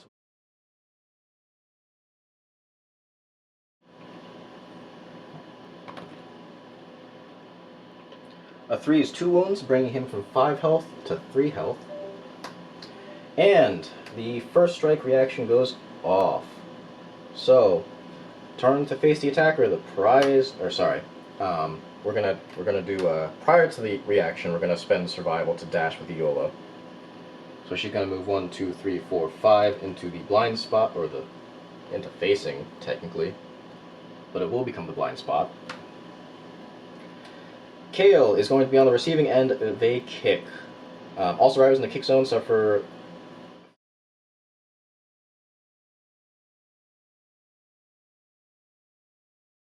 What the fuck? It's once again going to the waste. So we have to roll severe. We'll start with that. Does he have any, he does not have any sustained pressure.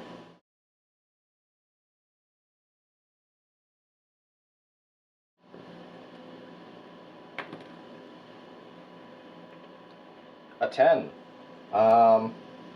He's knocked down. So Kale's knocked down. In addition to the knockdown, we have 10 knockback in the indicated direction. So 1, 2, 3, 4, 5. 6 brings me across, so I'm at -4.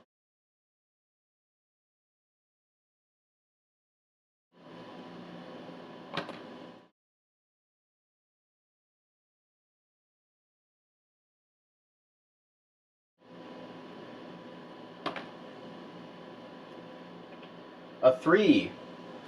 means he will be, at the last possible moment, you catch a hold of a protrusion, hauling yourself back onto the surface. Place your survivor on the closest unoccupied space on the showdown board. You are knocked down and suffer 2 damage to the arm's hit locations. So he's still alive. That unfortunately does cancel the rest of his attack. Eola has 1 survival. 1, 2, 3, 4, 5. I think what I will do is I'm going to encourage Kale to have him stand back up, and then Kale is going to spend 1 survival to dash. 1, 2, 3, 4, 5. 3 hits.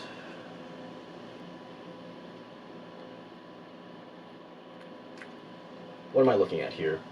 1, 2, 3, 4, 5 cards left in the hit location deck. Oh man. That's almost guaranteed to be a trap. I think what I will do with Kale is he has a Bloody Claw. Okay. I'm gonna move him the full 6 that he can. We're gonna play safe. He's going to, oh no, hang on. I could just attack non-paired.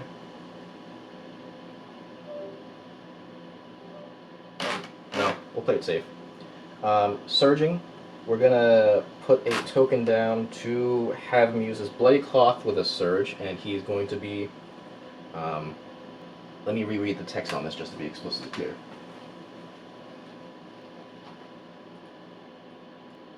Piton, put a token on either the Cloth, Bloody Cloth, or Holy Whip, or you give it the climbing keyword. When you are no longer on or adjacent to the string, remove the token. If you would suffer knockback while you have a token on any of those gear, remove the token and ignore knockback. So, I have the ability to ignore 1 instance of knockback with it. And it doesn't end at the end of the round. So, we're going to end the round with that. Pariah is going to get his turn. Basic attack chooses females, so Eola is the target.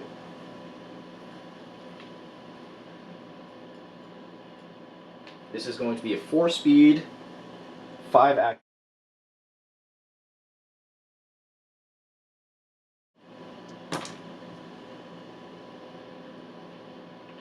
This is a very good roll.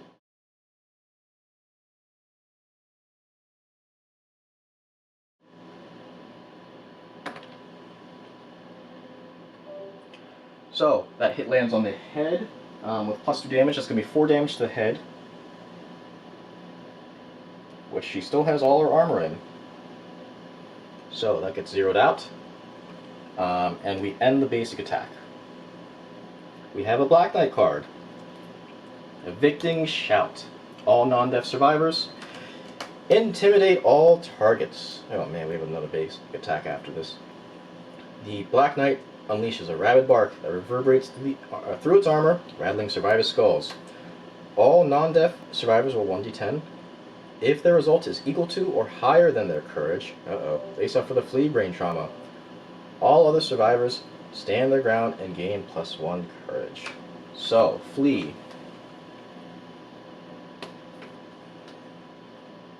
Knocked down and suffer knockback equal to your movement towards the closest board edge. Gain 1d5 insanity.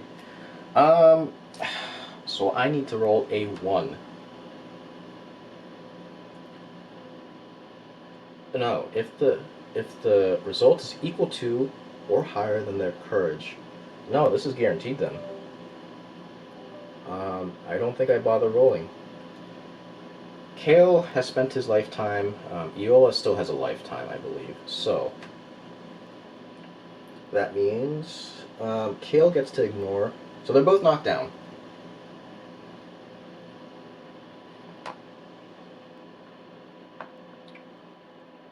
So that's done. They're both going to suffer knockback equal to their movement. Double knockback, so forever suffer. So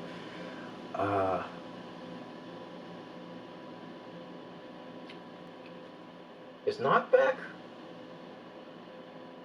Kale ignores it, yeah. Because he has the cloth.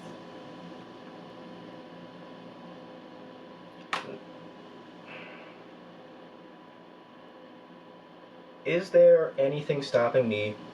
Because knockback is just generally away from the monster. Can I knock back that way into the stone column? Let me choose. Or let me look at the rules. Unless someone gets to it first before me.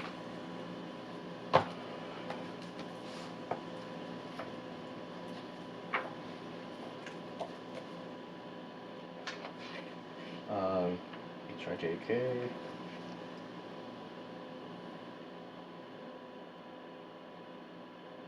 Move the target of knockback X spaces directly away from the cause of the effect. Flee is specific where the knockback goes. Oh, it does say towards the closest board edge. Good point. Okay. Yeah, that's pretty brutal.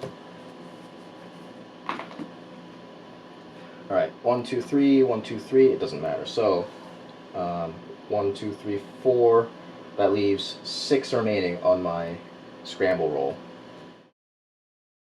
Or higher. Correction, a 1.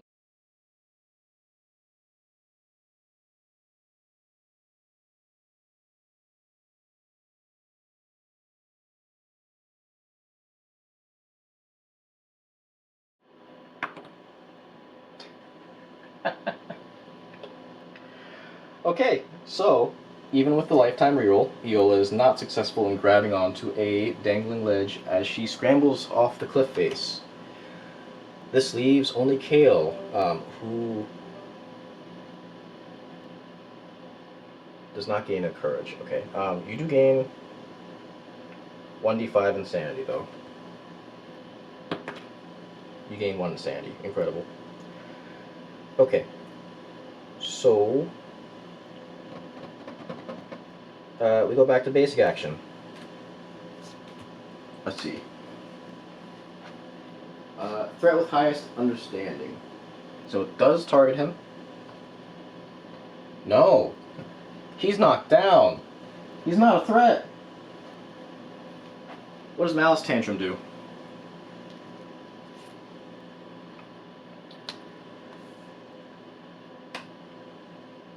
The monster wails and thrashes with impotent rage. Stiletto heels gouge the ground, sending painful shards in all directions. All survivors within 4 spaces suffer bleed 1 and place a token on somatic static. That's... Whoops. Wrong survivor. You're dead. That's probably better than taking a, that was probably better than taking a, basic attack, to be quite honest. So, a monster turn is passed, so we stand back up. No. Oh, no. The knockdown happened during the monster turn. Yeah, the knockdown happened during the monster turn. I think Pariah gets a free turn. So he's going to do basic action again, which is going to give another bleed. And then the AI card is a Kingsman card. Closest threat. I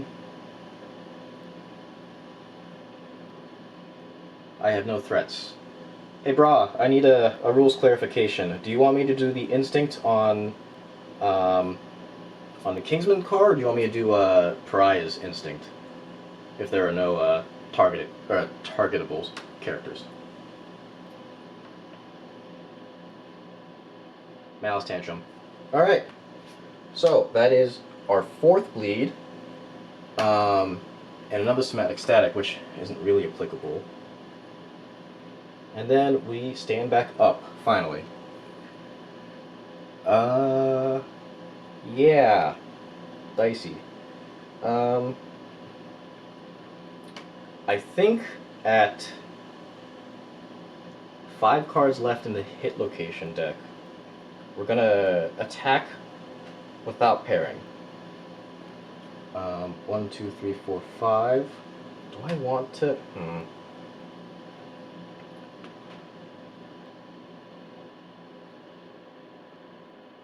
We will attack.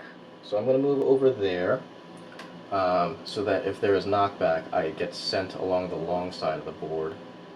No, because his reflexes usually send adjacent. So we'll move one step over this way, and then we'll attack with a single dagger. So this is going to be 4 speed still because I have white line set, hitting on 5s.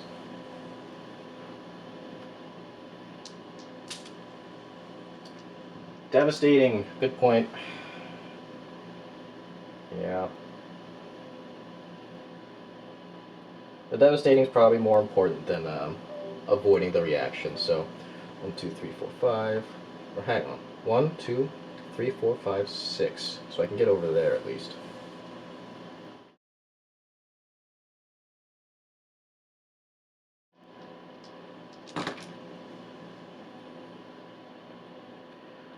I have no perfect hits, a 1 and a 2 misses, but 2 7s hit, so I got 2 hits. No devastating.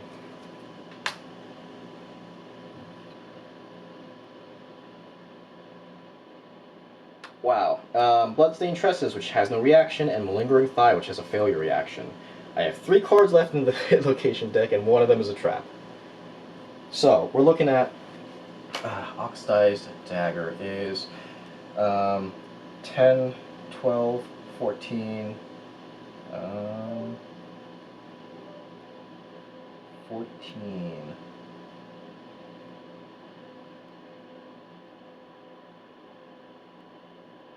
I don't think I have any other stats. 14 plus sharp.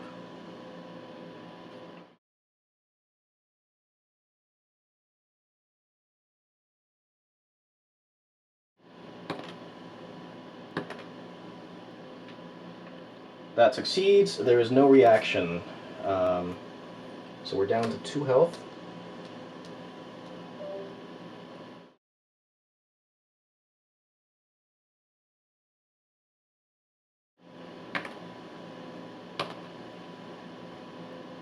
That is still a success. He is down to 1 life.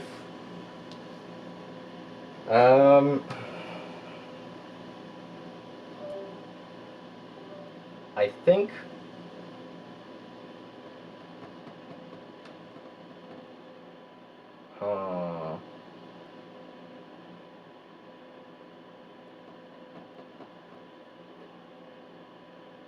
what a dilemma. And what's funnier is, I remember someone called out that I got a perfect hit earlier. I don't remember if it was from Blind Spot, so there may have been a devastating play, but I can't retroactively call it now. It's too far back, and that would have saved me. But I think what I'm going to do is we're going to try and play this really safe. I'm going to spend 1 survival to surge, and we're going to spend the Bloody Cloth to stay in place. I think I'm guaranteed to hit a trap. I don't think I can, because if I hit the trap now, I have no more actions remaining, and he takes his turn, and I am at risk of whatever knockback he has. At least with this, I can eat 1 instance of knockback, and then hopefully trigger the trap next turn, and then still have a surge left over to smack him back in the face. So, we're ending our turn. He gets his basic action, which is trying to face Kale. Kale is going to be the target of a 4 speed, 5 accuracy, 4 damage attack. Ideally, we want, well, in this case it's actually okay if this misses, because we have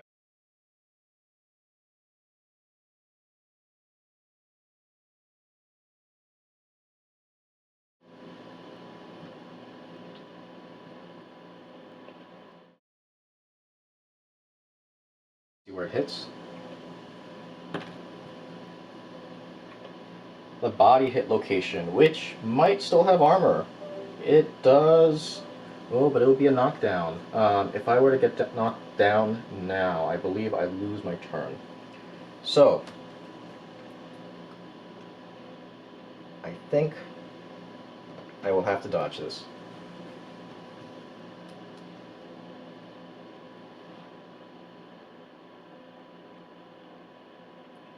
So, that is my dodge for the turn, or for the round rather. And then we have a Pariah AI card, which may not have knockback on this. Closest threat in facing. Oh no. Oh no. The game was rigged from the start. Lash out. Closest threat facing in range. Move and attack target. 2 speed, 5 accuracy, 4 damage per hit. After damage, target suffers bash and bleed 1, which would be a fatal amount of bleed.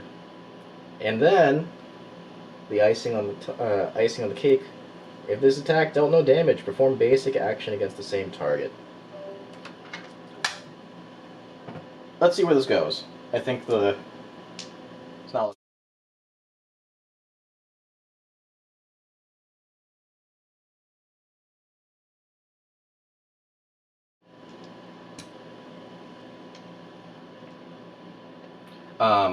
I flipped one of the dice while I was grabbing the ones that missed out of there, but there was a 6 in there, so that hit. I no longer have. Yeah. That is unfortunately fatal because I no longer have a dodge and there was damage applied, so I will be suffering the 5th and final bleed to kill Kale.